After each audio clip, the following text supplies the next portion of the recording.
Hi, I'm Jen. Thanks for watching. Now, I've been living solo on my own by choice for going on 35 years now. And I think that it's about time for us solos to stop comparing ourselves to couples. You know, comparison sneaks in quietly.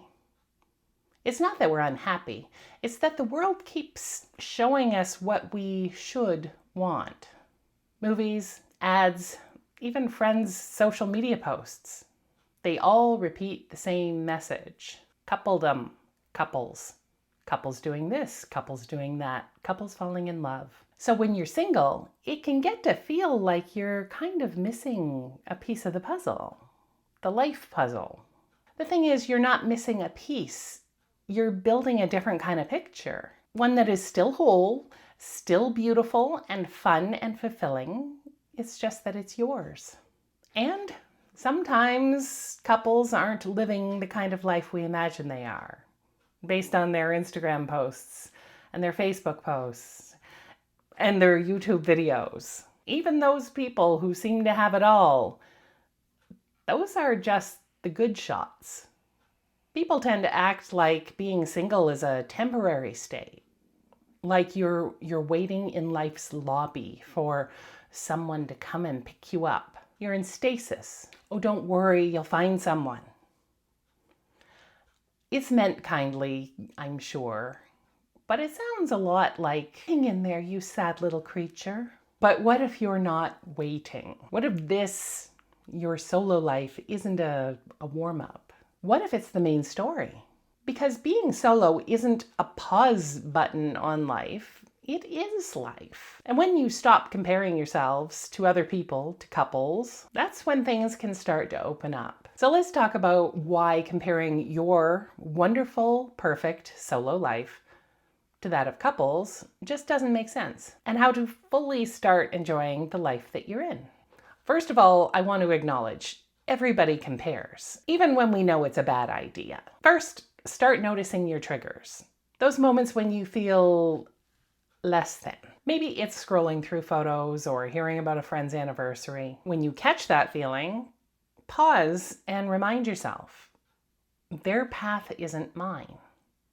And that's okay. Next, focus on what your solo life gives you that is more difficult for couples to find. Time, freedom, space to grow. You get to choose your routines, your peace, your priorities. That's powerful. And finally, feed your mind with stories that reflect you. Follow solo creators, read books, watch films that celebrate independence, and not just the stuff that other people have that you don't. Because the more that you see other people thriving solo, the easier it becomes to see the opportunities and the beauty in your own story. So let's flip this, because solo life has some serious perks. You know that feeling you get when you realize that you get to make all of the decisions in and about your home? There's no negotiation. Everything is your way. Paint the walls whatever color you want. Sleep diagonally across the bed. With the dog. Eat cereal for dinner, or toast, or a Pop-Tart, or nothing. When you live solo, life becomes this beautiful little laboratory for self-discovery. You get to experiment, and nobody's watching. Not what you're supposed to enjoy. There's a night that I remember vividly. It was nothing really special. That's not what made it vivid. But I made dinner for myself and popped in A Walk in the Clouds. It's a VCR tape, by the way, so it was a while ago. A Walk in the Clouds. It's a Keanu Reeves movie from the 80s. Not a lot of people know it, but I love it. And I lit a frosted cranberry candle, which should be for Christmas, but I liked them and I lit it anyhow. And I just sat there, happy.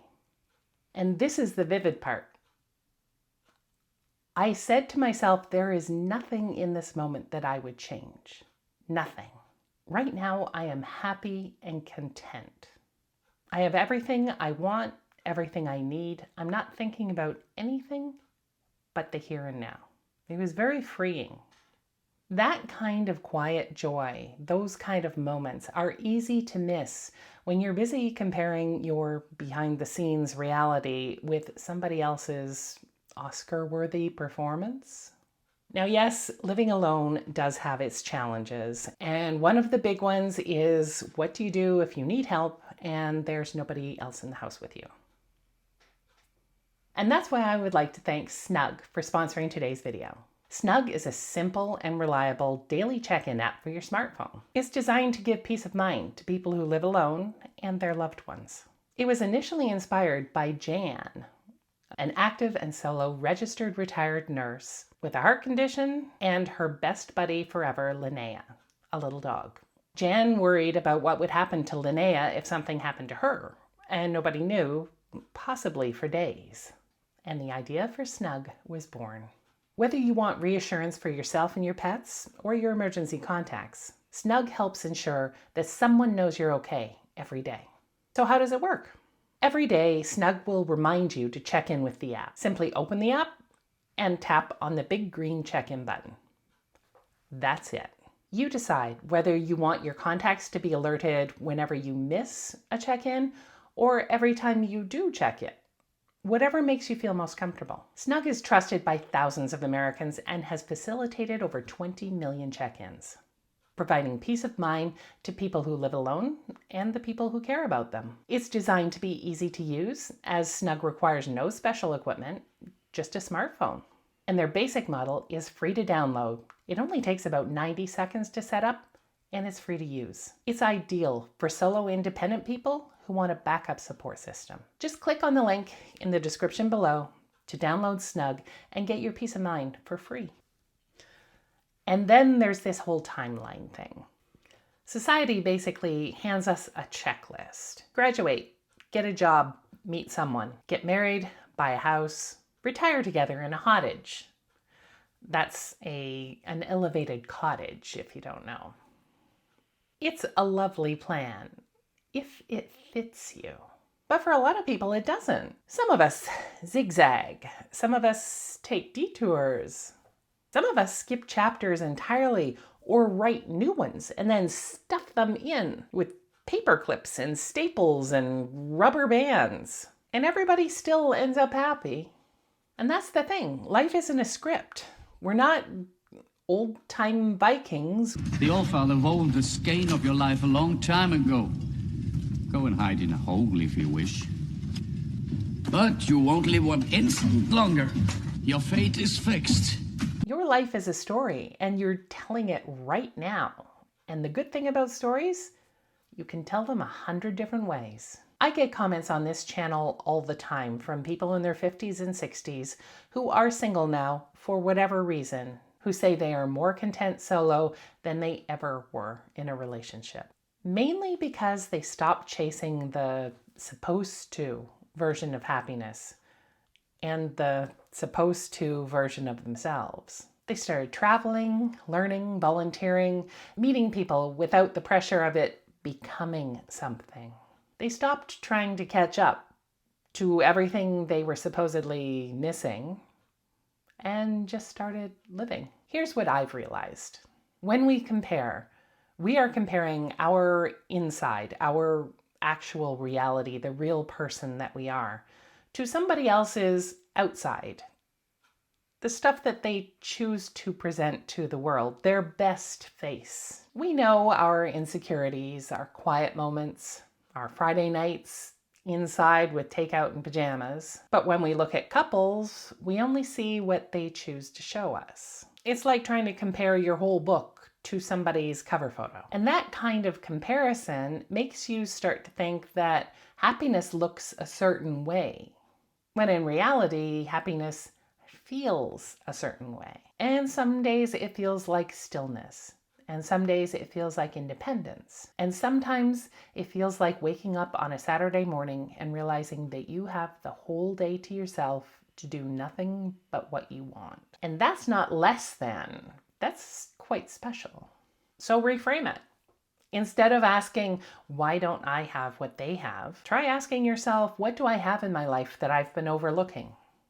That I've been underappreciating? Maybe it's your peace. Maybe it's your flexibility. Maybe it's the fact that your bathroom counter only has your stuff on it.